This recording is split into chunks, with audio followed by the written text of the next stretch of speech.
amigos. Eu me chamo Paula e sou colaboradora do Centro Espírita Irmã Rosa. Sejam todos muito bem-vindos ao nosso canal e que Jesus esteja em nossos corações.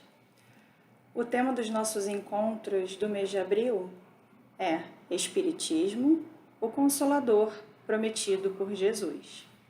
A palestra de hoje é da nossa amiga Maria do Carmo, também colaboradora do Irmã Rosa, que vai falar sobre as viagens de Allan Kardec.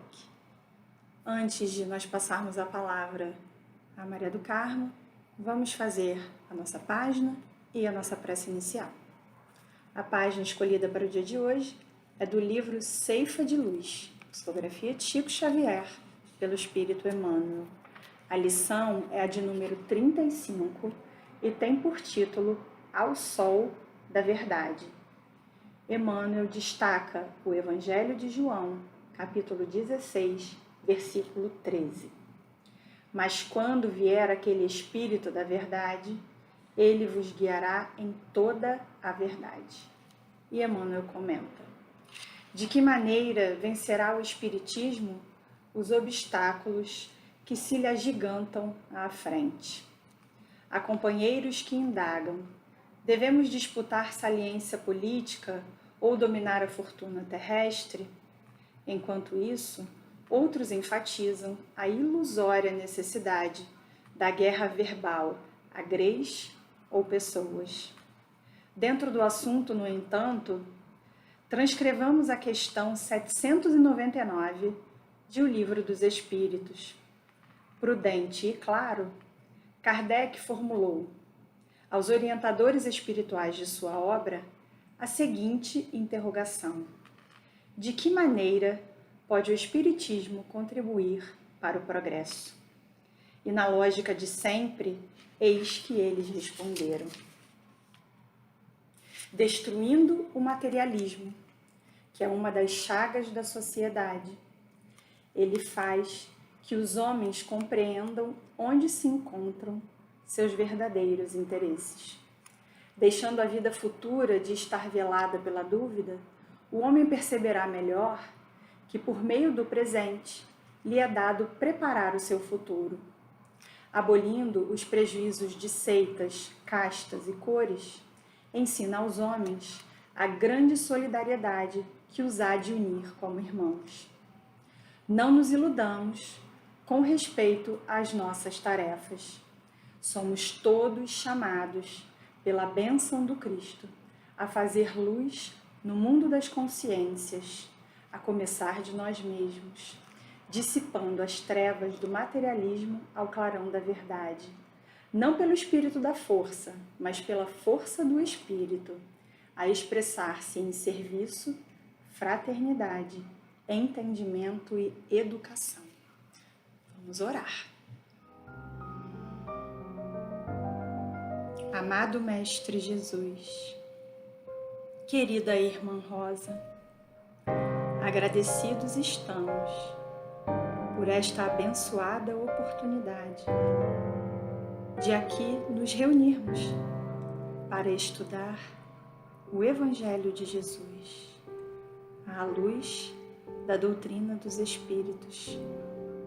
Senhor Jesus, pedimos a Tua permissão para iniciarmos a reunião do dia de hoje, rogando a Ti, Mestre, que faça sobre nós o Teu olhar amoroso, rogando ainda a presença dos bons espíritos da casa da Irmã Rosa em todos os lares aqui representados, que eles possam tocar todos os corações que agora nos assistem. Fiquem conosco, amigos queridos, nos amparando, nos protegendo, fortalecendo em nós o propósito de seguir os ensinamentos de Jesus. Que assim possa ser. Graças a Deus.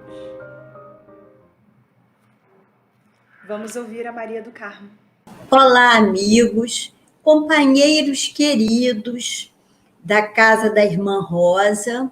É com muita alegria que estamos aqui hoje com vocês para recordar um pouco, nesse mês de abril, os 164 anos do Livro dos Espíritos, esse guia tão maravilhoso que tem trazido tanto conforto, tanta consolação e nos orientado nessa caminhada evolutiva.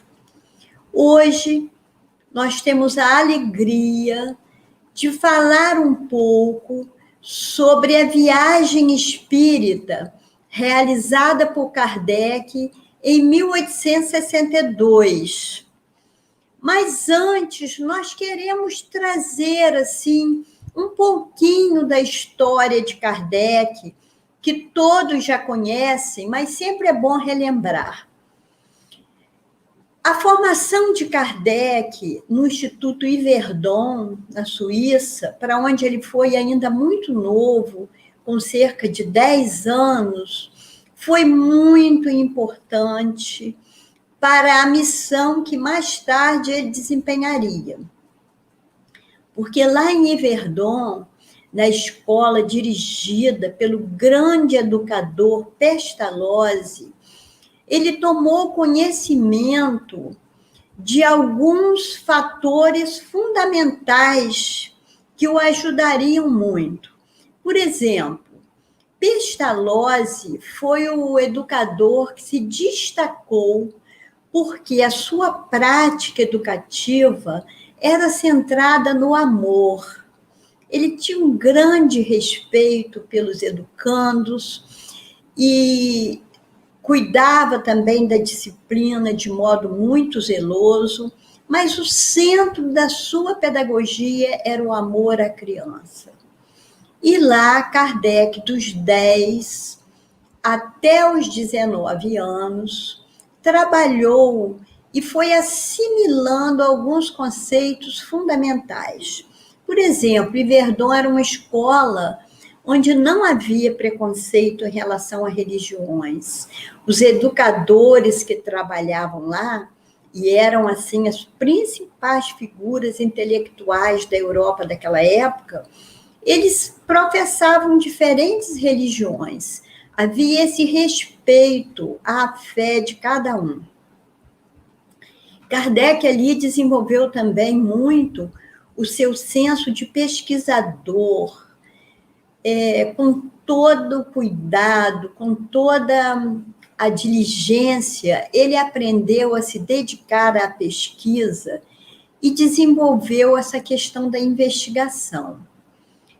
Kardec, aos 14 anos, já ajudava os professores como monitor. A sua inteligência sobressaía tanto e a sua boa vontade, o desejo de colaborar, que muito cedo ele se tornou também um professor naquela escola. Saindo de lá, com a sua formação completa, ele já traduzia livros, ele se dedicava tanto à educação que ele chega a dizer, num de seus depoimentos, que não havia um dia na vida dele que ele não pensasse na importância da educação. Então, assim que ele chega a Paris, ele resolve colocar em prática a pedagogia que ele aprendeu com Pestalozzi. E ele começa a se organizar para oferecer escolas naquele nível de Pestalozzi à população francesa. Também se dedica à escrita.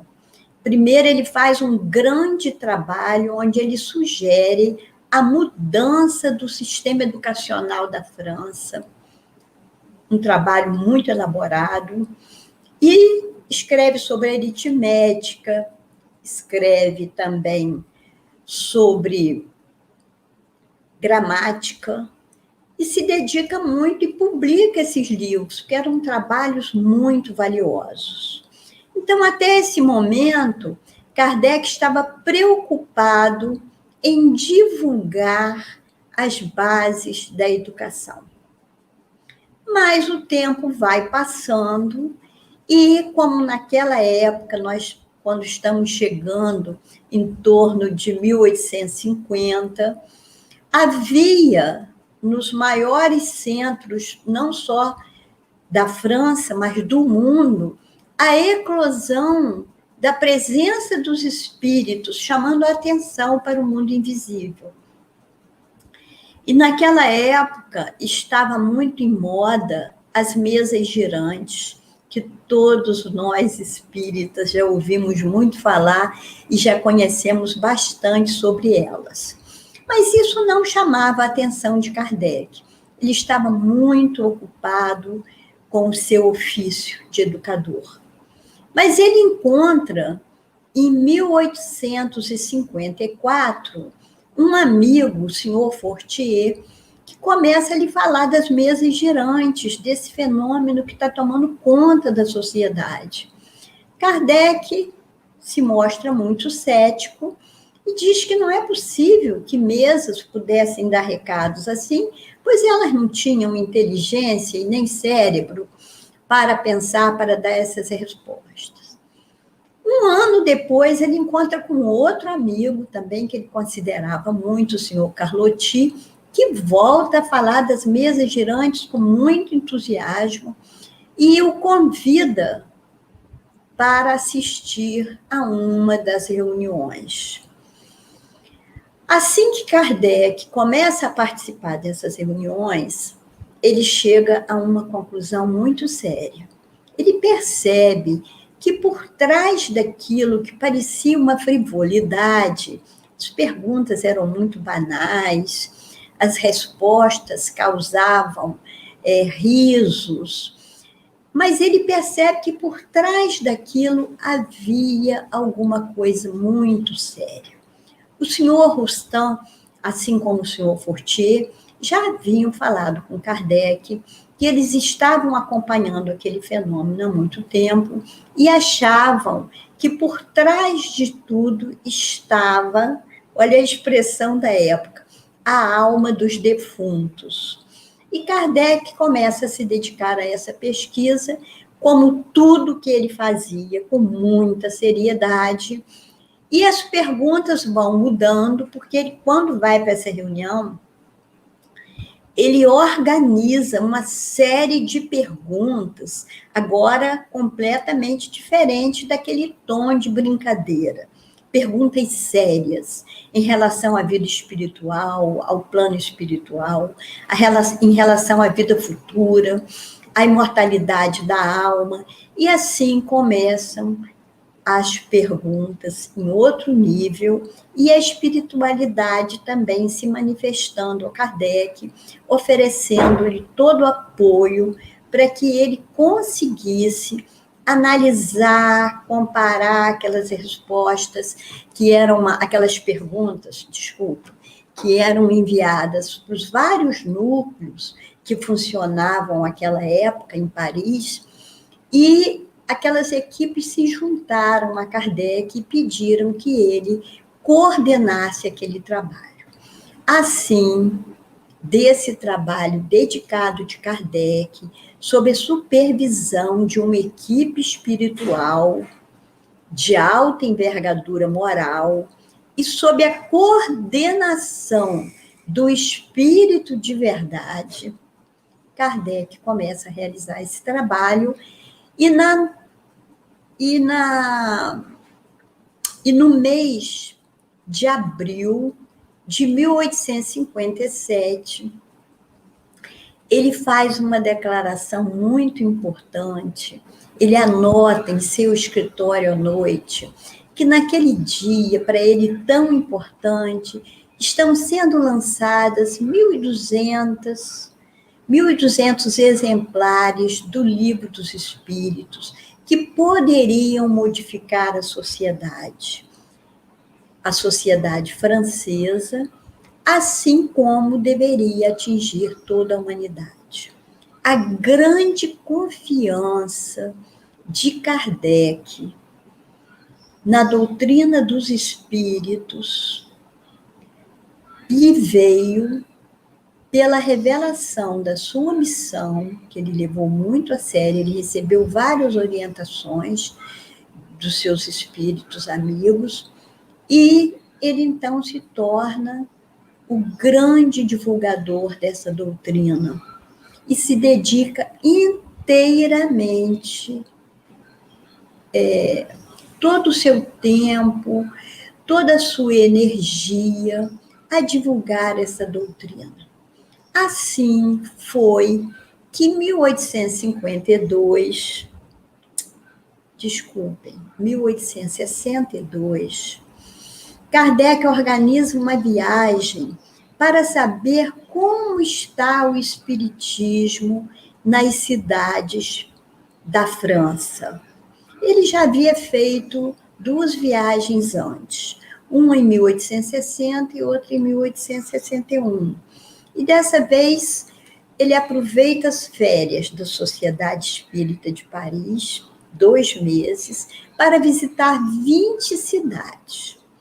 Nesse momento, Kardec simboliza aquele pai zeloso que quer acompanhar os passos do filho, direcionando para que ele não se perca em alguns descaminhos.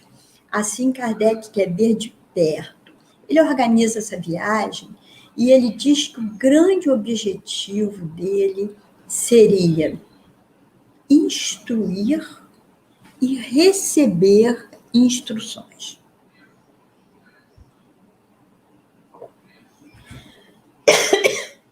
Bom, tudo preparado, ele percorreria cerca de 5.000 quilômetros, visitando cidades. Ele sairia de Paris, descendo à esquerda, pela parte oeste, visitando Tours, chegando até Toulouse, lá embaixo, no sul da França, e voltando pela direita. O objetivo de Kardec, como ele explicita no início, é receber instruções. Olha como Kardec era humilde. E instruir também. Na realidade, ele queria avaliar como o espiritismo estava sendo recebido nesses lugares, como os adeptos estavam realizando a prática da doutrina, e ele queria deixar bem estabelecidos os seus fundamentos. Qual a moral que norteia a doutrina espírita? Ele queria pessoalmente dialogar com aquelas pessoas que lhe escreviam tantas cartas. As cartas eram uma imensidão e muitas vezes para se solidarizar com aquele trabalho tão maravilhoso e fazendo relatos das transformações pelas quais eles estavam passando a partir do momento que haviam conhecido a doutrina espírita. E Kardec também quer avaliar a recepção da obra. Na verdade, já havia 5 anos do lançamento do Livro dos Espíritos, e o Livro dos Espíritos já estava na 9ª edição. O Livro dos Médiuns, que foi o desdobramento da segunda parte do Livro dos Espíritos, que fala do mundo espírita, tinha se transformado já tinha sido já publicado em janeiro de 1861. Então, ainda não tinha 2 anos de publicado e já estava na 4ª edição. Então, a receptividade estava sendo muito grande.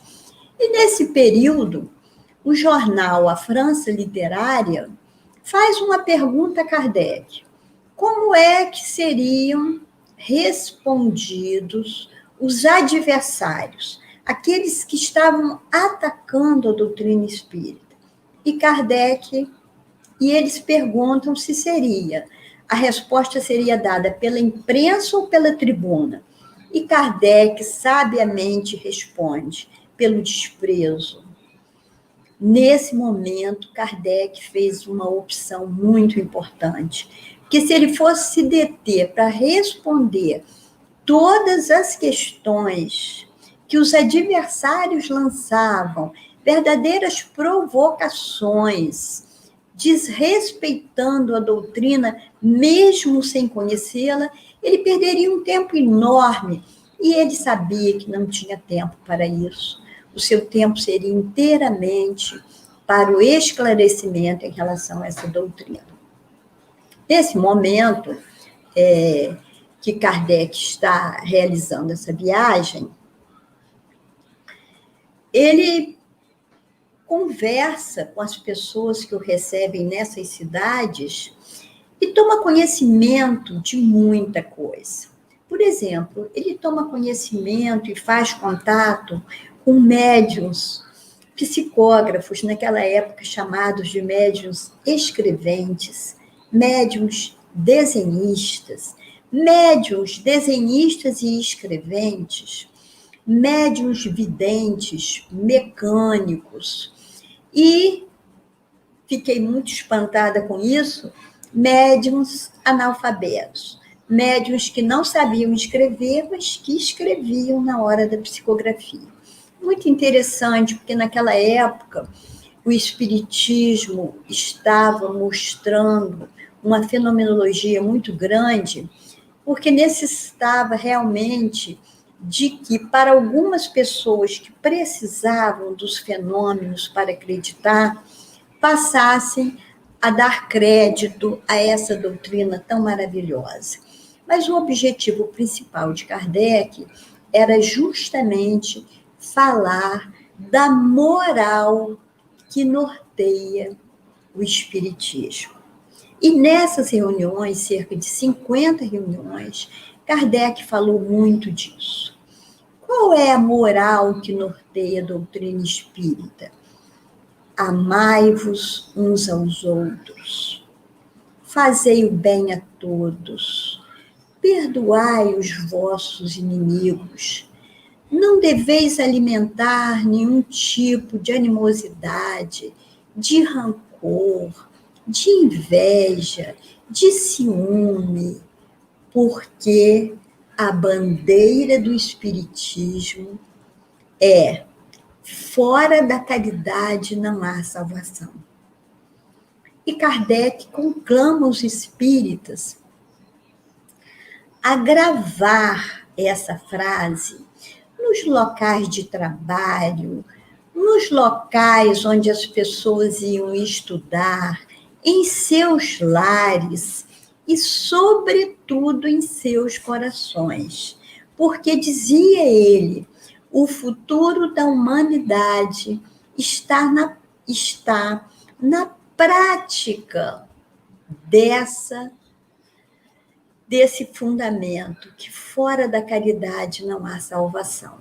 Nesse momento, nós nos alegramos muito, porque vemos que o Espírito está cumprindo a promessa de Jesus aos discípulos, trazendo de volta o cristianismo redivivo, trazendo de volta, ou trazendo ao mundo, junto com os ensinamentos do Cristo, que agora seriam ampliados, muito mais verdades que naquela época não podiam ser divulgadas, seriam divulgadas agora.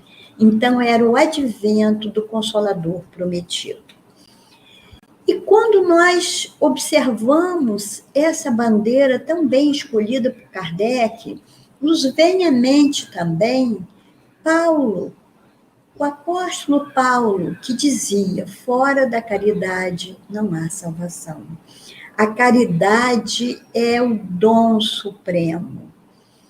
E na primeira carta aos Coríntios, capítulo 13, ele tem um texto belíssimo, onde ele fala que nada serviria para nenhum de nós, nada mudaria, se não houvesse caridade por trás de todas as nossas ações. Ainda que eu falasse a língua dos anjos, e até mesmo dos homens, e até mesmo dos anjos, se não houvesse caridade, de nada me adiantaria. Nem que eu desse meu corpo para ser queimado, nem que eu vendesse todos os meus bens e desse aos necessitados, Sem caridade, tudo seria inútil. Então, a força dessa bandeira é que Kardec leva nessas cidades por onde ele passa. E em relação ao resultado da viagem, Kardec faz um depoimento muito interessante. Ele diz que se houvesse ainda qualquer dúvida a respeito da marcha irresistível do espiritismo, ele perderia com essa viagem. Por quê? Em 60 havia centenas de espíritas em Lyon. Em 61 havia entre 5 e 6 mil adeptos. Em 62 havia de 25 a 30 mil. Outra certeza que ele adquire nessa viagem é sobre a impotência dos adversários da doutrina em diminuir a sua força. A sua moral era inatacável e, portanto, aqueles que estavam se dedicando naquele momento a combatê-la perderiam seu tempo. E aí é um relato muito interessante numa localidade chamada Androloar. Nessa localidade, um pregador subiu ao púlpito para arrasar o espiritismo. E ali ele colocou todos os defeitos possíveis em relação à doutrina. Mas ele falou com tanta ênfase nos males que a doutrina causaria às pessoas, em como essa doutrina tinha uma série de características prejudiciais para a humanidade, que as pessoas saíram dali impressionadas e foram procurar as obras de Kardec. E lendo o Livro dos Espíritos e lendo o Livro dos Médiuns, se encantaram com os postulados da doutrina e se tornaram espíritas, fundando mesmo um centro em André-Loire. E aí Kardec relata: razão tinham os espíritos quando me disseram há anos que até os adversários contribuiriam para o seu crescimento. Nesse momento, nós nos lembramos também de Barcelona, que, com a queima dos livros de Kardec, despertou um interesse tão grande pela doutrina que as pessoas passaram a encomendar nos navios que iam da França e aportavam lá na Espanha a obra de Kardec. Que maravilha, meus irmãos, quando nós sabemos que nós estamos sob a égide, sob o amparo da espiritualidade maior. E quando nós nos esforçamos para praticar esses ensinamentos que vão transformar as nossas vidas. Kardec também, nessas reuniões, ele observou coisas muito interessantes. Ele observou a grande fraternidade que havia entre os espíritas do interior da França, a boa vontade, o esforço que faziam para manter a doutrina em toda a sua pureza, mostrando com suas vidas as transformações que elas poderiam causar. Kardec chega a dizer o seguinte: o melhor meio de provar o efeito de uma realidade é a aplicação disso em nossas vidas. Por exemplo, se alguém me diz que um remédio é excelente para dor de cabeça, eu só vou saber se esse remédio realmente é excelente quando eu usar esse remédio e sentir em meu corpo os efeitos desse remédio. E Kardec diz o seguinte: como vamos dizer que um violino é afinadíssimo se os seus sons são dissonantes? Assim, só a prática da doutrina em nossas vidas vai revelar os efeitos que ela nos causa. Por exemplo, se algumas pessoas que se dizem adeptos do espiritismo continuam a praticar o mal, continuam a demonstrar inveja, ciúme, o que as pessoas vão dizer? Kardec chama atenção para o seguinte: hajam de tal maneira que as pessoas, vos vendo, tenham o desejo de que todos sejam espíritos. É o mesmo que Paulo escrevia para os Efésios, para os Colossenses, quando ele dizia: sejam dignos do cristianismo, sejam discípulos que mostrem com suas vidas a transformação trazida pelas mensagens de Jesus para a humanidade. Praticai o amor sempre. E aí, Kardec fala que as reuniões espíritas, quando são marcadas pela harmonia, pela sintonia no bem, os espíritos ali se sentem muito à vontade. Trazem mensagens maravilhosas, eles se expandem ali. Assim como acontece conosco. Nós nos sentimos bem de acordo com a energia que está emanando naquele lugar onde nós estamos. E ele fala que também acontece o contrário, quando os espíritos chegam em um lugar onde as pessoas estão olhando o outro com má vontade, com críticas, com desamor, é como se um manto de gelo caísse sobre os médiuns. Eles ficam paralisados, não conseguem receber as mensagens, porque os espíritos estão sentindo também a dificuldade de passá-las naquele ambiente. Outra coisa que o Kardec deixa para nós nesse livro, e que nós queremos deixar registrado aqui com vocês hoje, é que em Lyon levantou-se no meio da reunião um rapaz que pela sua roupa mostrava que era um operário, levantou a mão e disse: Senhor, eu gostaria de dizer, há 6 meses eu não acreditava em Deus, nem no diabo. Não acreditava nem na minha alma. Eu achava que tudo ia se acabar quando eu morresse, quando essa vida aqui se findasse.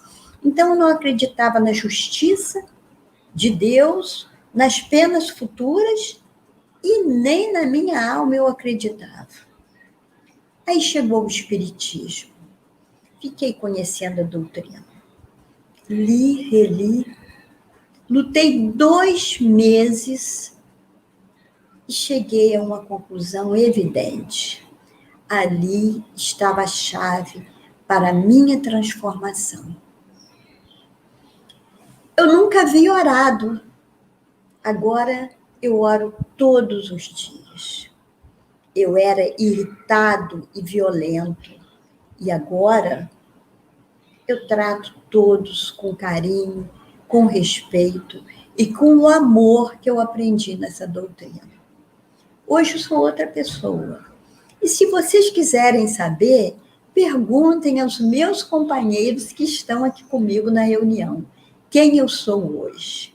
Isso vem a enfatizar o que Kardec estava querendo deixar para aquelas pessoas que realmente, muito mais forte do que todas as palavras, e Kardec afirma, as palavras vãs são fáceis de serem pronunciadas, mas a prática do bem é que causa a transformação. A prática do bem é que convence. Então, nos dediquemos a isso. E ele faz um apelo. Vós sois os pioneiros da doutrina. Então, procurai viver de tal forma que essa doutrina passe a ter a credibilidade que ela merece. Vocês vão sentir sempre o amparo da espiritualidade nos momentos difíceis.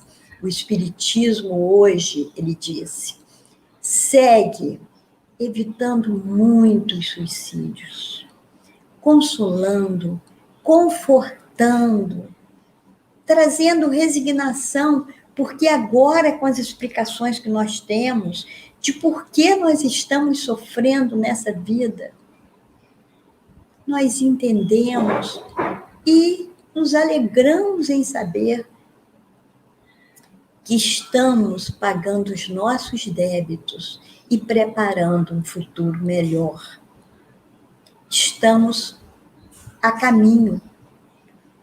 Estamos, nesse momento, construindo o futuro na nossa vida espiritual.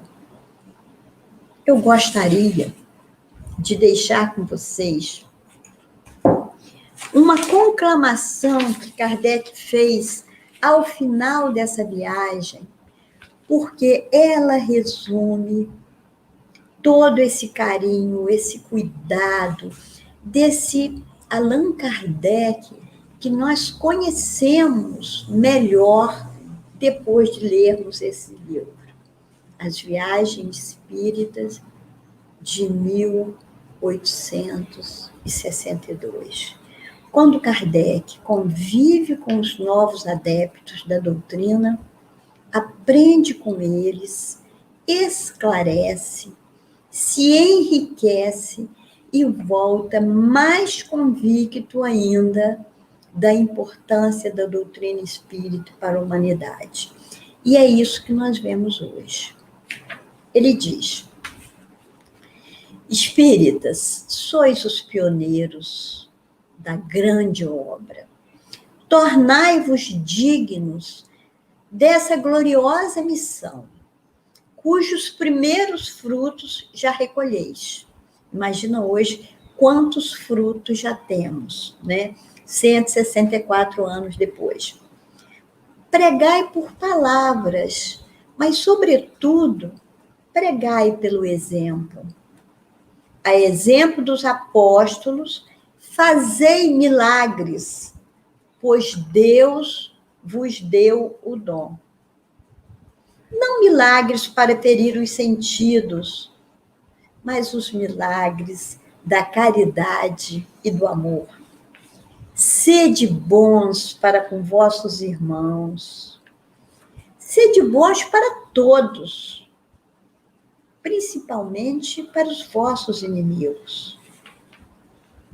Expulsai os demônios. Expulsar os demônios?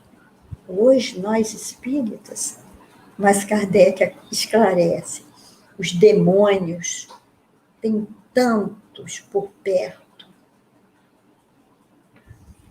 Eles pululam em torno de vós. São os demônios do orgulho, da ambição, da inveja, do ciúme, da sensualidade, que insuflam todas as más paixões e semeiam por entre vós os pomos da discórdia. Expulsai-os de vossos corações, a fim de que tenhais a força necessária para expulsá-los dos corações alheios. Vossos adversários poderão rir de vossas crenças, poderão rir dos espíritos, mas não rirão das qualidades que dão essas crenças. Essa é a grande mensagem que Kardec nos deixa ao final dessa viagem. Eu agradeço a todos a oportunidade de relembrar um pouco esse codificador tão maravilhoso que, com seu trabalho incansável, nos proporcionou essa oportunidade de conhecer essa doutrina realmente transformadora. Muito obrigada a todos. Vamos agora mentalizar o olhar terno e meigo de Jesus, iniciando então dando graças. Graças pela oportunidade de escolhermos estar reunidos em nome do alto para refletir sobre os ensinamentos do Cristo. Mestre, nós te buscamos e queremos seguir os teus passos. Te sentimos em vibrações de paz, de amor, de alegrias. E nesse momento de comunhão com o alto, queremos agradecer pela misericórdia do Pai, por nos ter enviado o nosso Mestre Jesus. E convencidos estamos que será através dos teus ensinamentos que conquistaremos a vida em abundância espiritual. Sabemos que a luta ocorre no interior de cada um de nós e que não há uma alma que não possa renascer. Neste momento em que sentimos a tua presença em nossos corações, queremos pedir que cada lar seja visitado pelo seu amor, cada irmão possa sentir a tua paz, a tua serenidade, a esperança, o bom ânimo. Te rogamos, nosso querido Mestre, pelo nosso planeta, que nos abriga e nos oferece muitas possibilidades de crescimento. Percebemos a compaixão, a solidariedade que se faz presente nesse momento em que precisamos. A Terra é a nossa escola de almas, médico de nossas almas. Te rogamos agora pela fluidificação das águas, que o teu amor possibilite a fluidificação, colocando elementos necessários para melhor vivermos.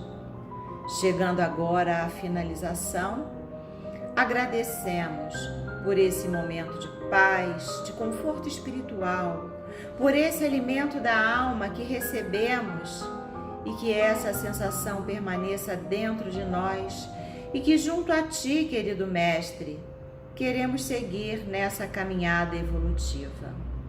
Muita paz para todos. Graças a Deus.